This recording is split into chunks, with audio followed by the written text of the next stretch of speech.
আজকের এই ভিডিওটা অতি গুরুত্বপূর্ণ।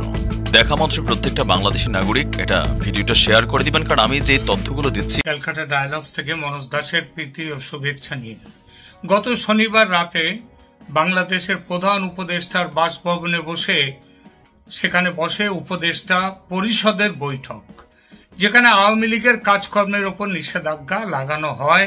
সেই বৈঠকে যেটা ছিল কার্যত আওয়ামী লীগকে নিষিদ্ধ করার শামিল। পরদিন এই বিষয়ে জারি হয় সরকারি আদেশ। প্রায় একই সময়ে দেশের নির্বাচন কমিশন আওয়ামী লীগের রাজনৈতিক নিবন্ধন বাতিল করে দেয়। এই সব যখন হচ্ছে তখন ভারত ব্যস্ত ছিল পাকিস্তানকে ঢিট করার কাজে। সময় এবং নজর ঠিকমতো দিতে পারেনি বাংলাদেশের দিকে। তারপর যেই পাকিস্তানকে সাইজ করার কাজ মিটল, অমনি ভারত নজর ফেরালো বাংলাদেশের দিকে। গতকাল 13ই মে মঙ্গলবার ভারত সরকার কড়া ভাষায় এই বিষয়ে ভারতের প্রতিক্রিয়া ব্যক্ত করেছে। বিদেশ দপ্তরের মুখপাত্র রণধীর জয়সওয়াল কি বলেছেন সেটা শুনুন। The ban on the Awami League without due process is a concerning development. As a democracy, India is naturally concerned at curtailment of democratic freedoms and shrinking political space. We strongly support the early holding of free, fair and inclusive elections in Bangladesh. প্রশ্ন তুলতেই পারেন কেউ, অন্য দেশের অভ্যন্তরীণ বিষয়ে ভারত কেন নাক গলাবে? এই প্রশ্ন যারা করবেন তাদের মনে রাখতে হবে, তাদের দেশ তৈরি করতে গিয়ে ওই পূর্ব পাকিস্তান থেকে বাংলাদেশে রূপান্তর করতে প্রশ্ন তুলতেই পারেন কেউ, অন্য দেশের অভ্যন্তরীণ বিষয়ে ভারত কেন নাক গলাবে?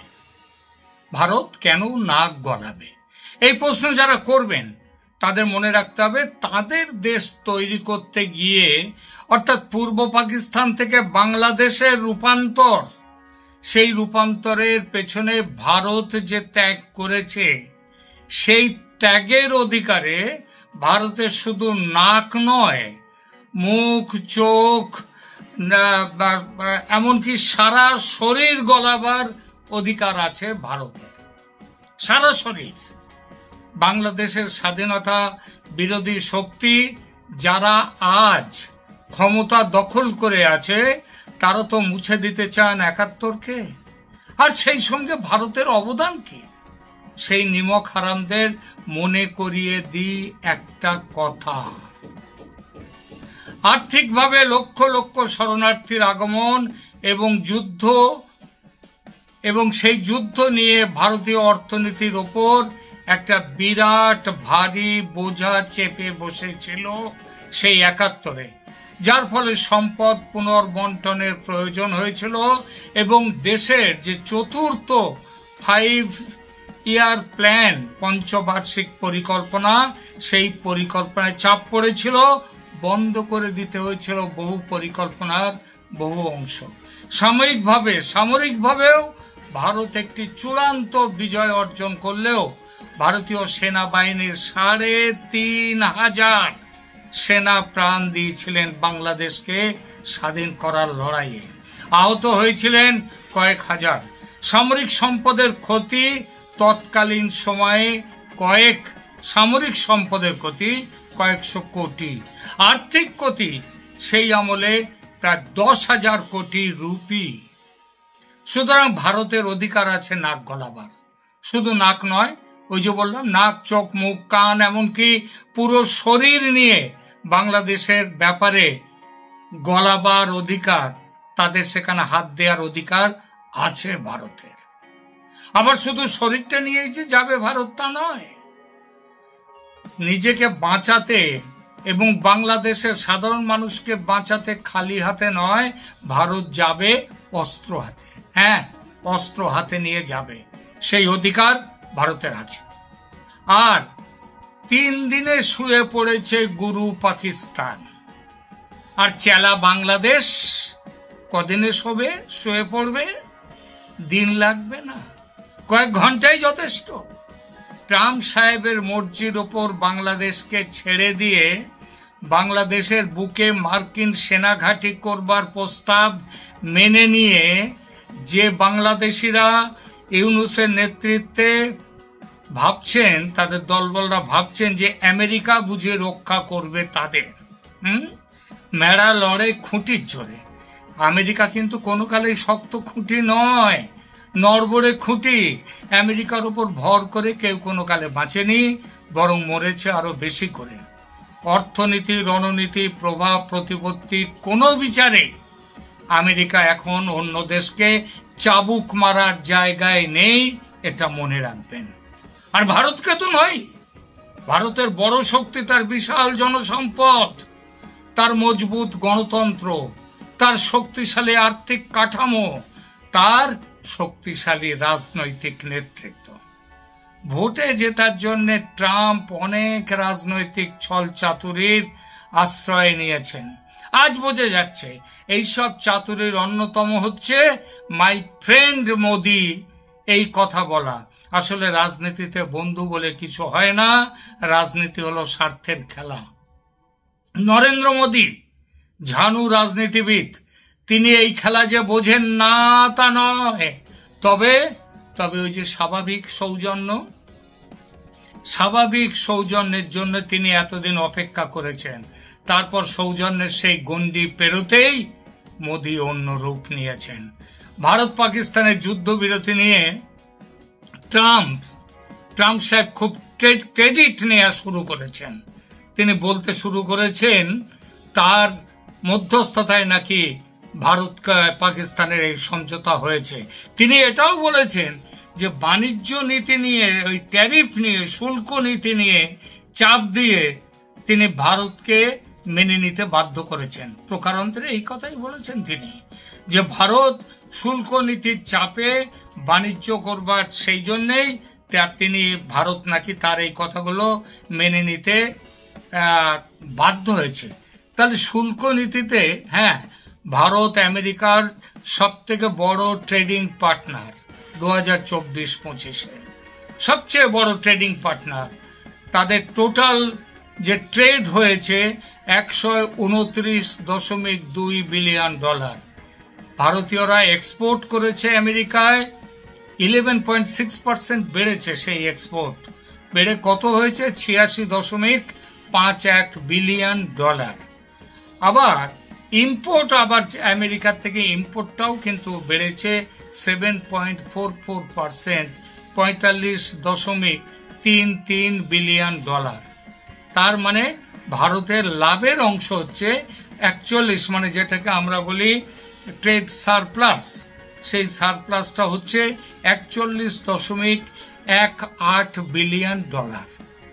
এইটা নিশ্চয়ই এটা একটা বড় অঙ্ক, কিন্তু একটা জিনিস মনে রাখতে হবে, আজকে ভারত যেখানটায় পৌঁছচ্ছে সেখানে আমেরিকা পৌঁছে গেছে, সেখানে আমেরিকাকেও কিন্তু ভারতের পেছনে ভারতকে কি বলবো সাপোর্ট করা শুধু নয়, ভারতের সমর্থন তাদের দরকার, আমেরিকারও দরকার। আমেরিকা অনেক কথা বলেছিলেন ট্রাম্প সাহেব ক্ষমতায় আসার পর, এখনো কিন্তু গাজায় শান্তি আসেনি, ইউক্রেন রাশিয়া যুদ্ধ থামেনি, তাই দরকার ছিল ক্রেডিট নেওয়া। তা ভালো, ক্রেডিট নিন যে ভারত পাকিস্তানের যুদ্ধ তিনি থামিয়ে দিয়েছেন, কিন্তু তিনি এটুকু অন্তত হিউম্যান সাইকোলজিটা বোঝেন না। তিনি ব্যবসা বোঝেন, বাণিজ্য বোঝেন ভালো, কিন্তু ব্যবসায় হিউম্যান সাইকোলজি বলেন না।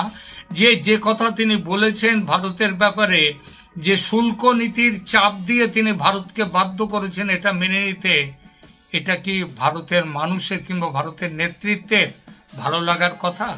ভালো নিশ্চয়ই লাগবে না, এবং ভারত তার প্রতিবাদও করেছে।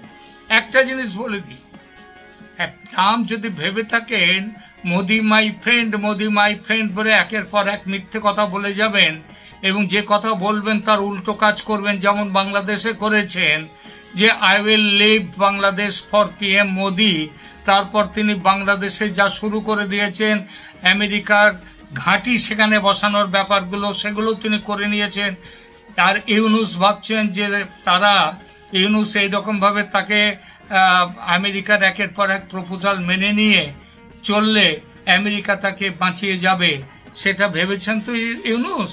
কিন্তু দেখুন, এই যে যুদ্ধের ব্যাপার নিয়েও এখনো বলছি, রাশিয়া দুদিন আগে বলে দিয়েছে যে আমেরিকার সাথে মধ্যস্থতা নয়, আমেরিকা মিডলম্যান হয়ে শান্তি নিয়ে আসবেন ইউক্রেনের সাথে রাশিয়ার, তা নয়। পুতিন বলেছেন, রাশিয়ার প্রেসিডেন্ট, যে এবার রাশিয়া এবং ইউক্রেন এরা দুজনে সরাসরি কথা বলবে, সরাসরি কথা বলে শান্তির ব্যবস্থা করবে। আমেরিকাকে সেখান থেকে আউট করে দিতে চাইছে। তো এই যে ব্যাপারটা, এটা কিন্তু আমেরিকার পক্ষে আদৌ ভালো না, কারণ আমেরিকার এই সবগুলো বুঝে যাচ্ছে। ট্রাম্প যখন শুরু করেছিলেন শুল্ক নীতি নিয়ে অনেক বড় বড় কথা বলেছিলেন, এখন দেখা যাচ্ছে তিনি নমনীয় হতে হচ্ছে তাকে বাধ্য হয়ে। এমনকি চীনের সঙ্গে শুল্ক যুদ্ধেও আমেরিকা একটু একটু করে কিন্তু পেছনে হাঁটছে।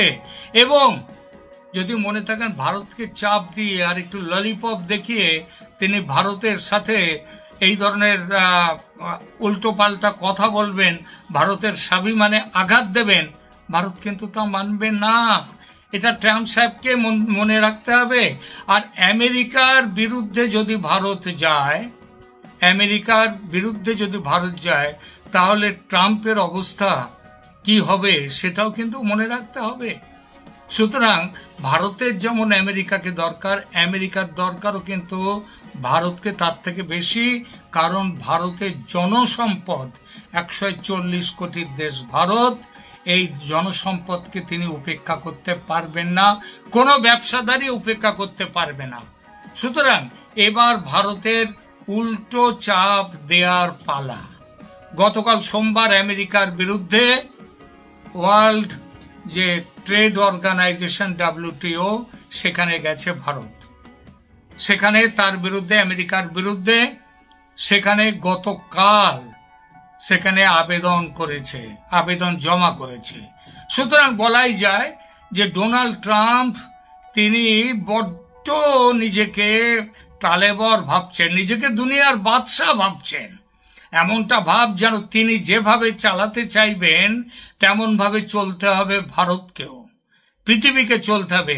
দেখুন, চীনের সঙ্গে তার বিবাদের কথা ছেড়ে দিন, আমেরিকার চিরকালের বন্ধু যে ইউরোপিয়ান ইউনিয়ন, সেই ইউরোপিয়ান ইউনিয়নের দেশগুলো পর্যন্ত আমেরিকার সঙ্গে, ট্রাম্পের সঙ্গে তাদের সম্পর্ক তলানিতে এসে থেমেছে।